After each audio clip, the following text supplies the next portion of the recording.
বাংলার একটা শিরোনাম ছিল যে ভাঙার ঘোষণা দিয়ে ধানমন্ডি 32 নম্বরে হামলা। তার আগেই আপনার সহকর্মী সহযোদ্ধাও আমরা এরকম বলতে পারি জনাব Hasnat Abdullah verified Facebook ID থেকে পোস্ট করেছিলেন আজ রাতে বাংলাদেশে ফেসিবাদের তীর্থভূমি মুক্ত হবে।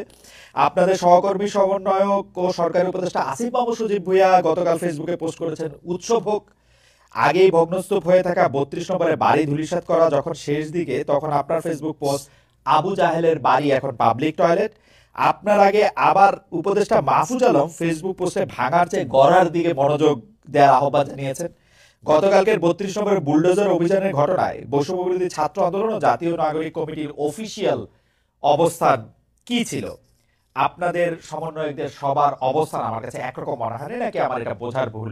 আপনি যদি একটু আমাকে পরিষ্কার করেন যে, যেমন আপনি আসার আগে আমি একটু সামারাইজ করি, যেমন রেজাল্ট করিম রনি বলেছেন যে এইটা আরো আগেই ভাঙা দরকার ছিল, এটা 5 আগস্ট এটা ভাঙা দরকার ছিল, গতকাল এটা অনেক দেরি হয়ে গেছে, এটা ছিল মোটামুটি উনার সার্বিক অবস্থান। উনি নিশ্চয়ই আবার পরে বলবেন। সাজিদ সালাম আপনার কাছে একটু জানছে আমাদের জন্য আসলে দোয়া করবেন আপনারা।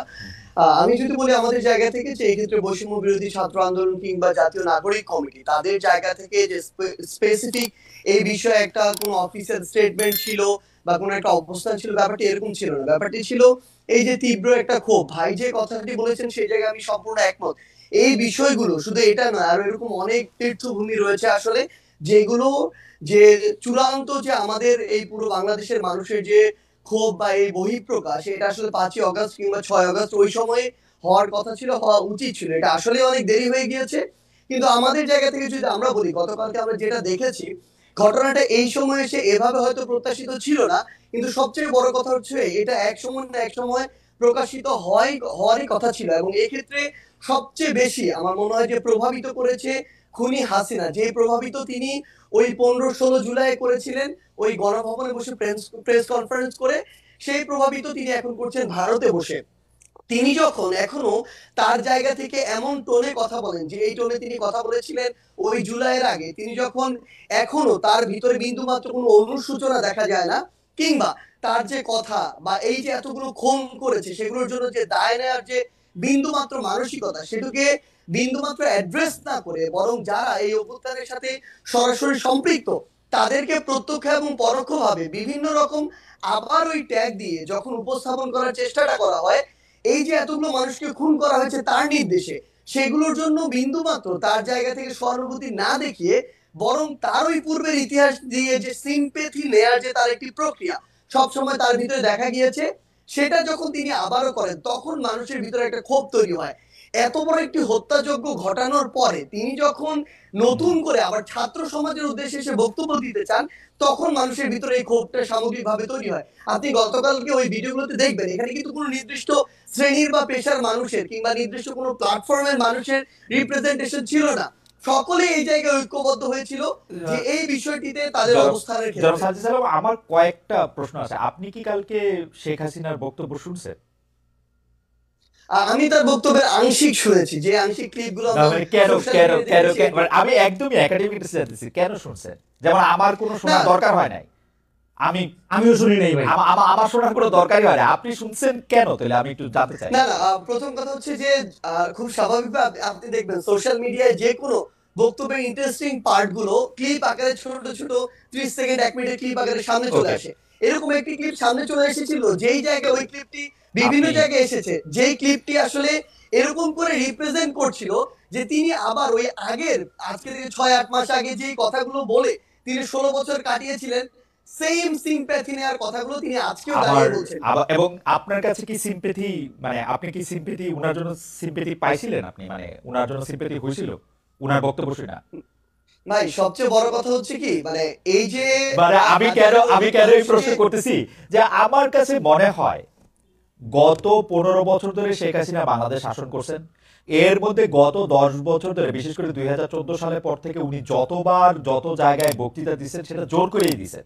জোর করে দিচ্ছেন বলতে তিনি যেহেতু প্রধানমন্ত্রী, বিডিবিতে ছিলেন, ইয়াতে ছিলেন, জোর করে দিচ্ছেন, আমাদের জোর করে শুনতে হয়েছে। এখন তো এটা আমাদের জোর করে শোনার বিষয় না। এবং ওনার কি সেই প্রভাব, সেই ইনফ্লুয়েন্স, মানে 100 ভাগের 1 ভাগও আছে যে আমরা ওইটার প্রতিক্রিয়ায় গিয়ে আরেকটা কাজ করে আসতে হবে? আপনার কাছে কি মনে হয় সাজেস? না দেখুন, সবচেয়ে বড় কথা হচ্ছে যে আমরা আমাদের জায়গা থেকে মানে কেউ এটা ব্যক্তিগত জায়গা থেকে গিয়ে এই বিষয়টি করেছে এরকম না। মানুষ হয়তো বা মানুষের ভিতর আমার মনে হয় এখন এই বিষয়টি কাজ করছে যে আমাদের আসলে যেই কাজগুলো 5ই অগাস্ট বা ওই সময়টাতে করা দরকার ছিল, যেগুলো এখন আমাদের জায়গা থেকে বাকি রয়ে গিয়েছে, মানুষের এই ক্ষোভটা সামগ্রিকভাবে শুধুমাত্র এই হাসিনা বক্তব্য দিচ্ছে এই জন্য তৈরি হচ্ছে, ব্যাপারটা এরকম না। এই ক্ষোভের কিছু অংশ আমি যদি বলি একদম ফ্র্যাঙ্কলি অন্তর্বর্তীকালীন সরকারের উপরেও আছে।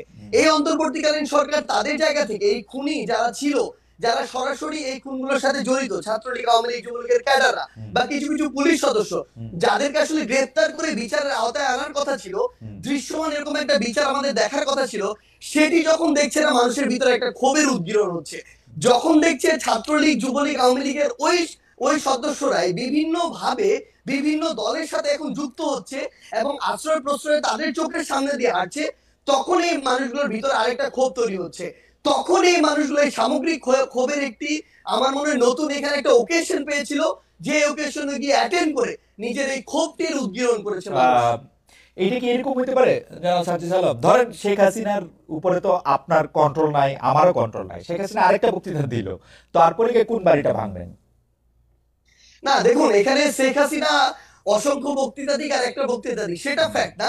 তবে মানুষের ভিতরে এই যে ক্ষোভ, যেই ক্ষোভটা আসলে মানুষের একটা ভিতরে 5ই অগস্টের পরে, যে কথাটি গতকালকে আমরা দেখলাম যে আমাদের উপদেষ্টা মাহফুজ ভাই যিনি রয়েছে তিনি বলেছিলেন যে মানুষ ভাঙাটা এক পাশে রেখে গড়ার দিকে মনোযোগ দিচ্ছিলেন, কিন্তু মানুষ যখন দেখছিলেন তার যেটুকু ন্যূনতম চাওয়া, ওই চাওয়াটুকু বিচারের ক্ষেত্রে হোক বা অন্যান্য পলিটিক্যাল স্পেয়ারে হোক, যেটা মানুষ এক্সপেক্ট করে, ওইটুকু যখন প্রত্যাশিত অনুযায়ী পাচ্ছে না, তখন মানুষের এই ক্ষোভের উদ্গরণটা বিভিন্ন কারণে হচ্ছে এবং ঘটছে।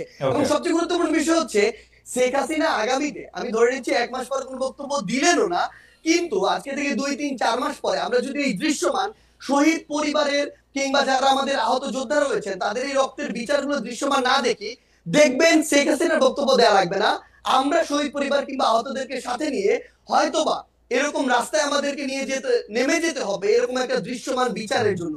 তো এই জায়গাটা শুধুমাত্র শেখ হাসিনা দৃশ্যমান বিচার করার জন্য আপনারা আওয়ামী লীগের স্থাপনাগুলি বা আওয়ামী লীগের সাথে জড়িত জিনিসগুলি গিয়ে আপনারা ভাঙবেন। এটা আওয়ামী লীগ না, সবচেয়ে বড় কথা হচ্ছে কি দেখেন, আওয়ামী লীগ বলে এমন কিছু এখানে বিষয়কে নিয়ে আসা হচ্ছে। আওয়ামী লীগের সবাই, আমরা যদি স্পষ্ট করে বলি, আওয়ামী লীগের যে মানুষগুলো এই বিষয়গুলোর সাথে জড়িত ছিল, হত্যাযজ্ঞের সাথে, খুনের সাথে, ফ্যাসিজমের সাথে, স্বৈরাচারের সাথে, এবং তারা যেগুলোকে সিম্বল এক প্রকার উপাসনালয় হিসেবে তৈরি করে সিম্বলাইজ করে এতদিনের রাজনীতিটা করেছে, মানুষের ক্ষোভ ওই জায়গায়। বাংলাদেশে আমি ধরে নিচ্ছি 20% মানুষ আওয়ামী লীগের সমর্থক ছিল, কই বাকি বাড়িগুলোতে তো গিয়ে হামলা করা হয়নি, ওই সমর্থকদের বাড়িতে গিয়ে কিন্তু হামলা করা হয়নি, কিন্তু এই ধানমন্ডি 32 ওই গণভবন কিংবা এই যে বিভিন্ন ভবনগুলোকে কেন্দ্র করে পুরো একটা উপাসনালয় হিসেবে প্রেজেন্ট করে এই যে রাজনীতি করা হয়েছে, মানুষের ক্ষোভটা ওই জায়গায়। এবং এটা স্পেসিফিক ভাবে দল হিসেবে আওয়ামী লীগ নয়, বরং স্পেসিফিক ভাবে কিছু প্রতিষ্ঠান বা উপাদান যেগুলোকে সামনে রেখে এতদিন আওয়ামী লীগ এই অত্যাচার নিপীড়নের রাজনীতিটা করেছে।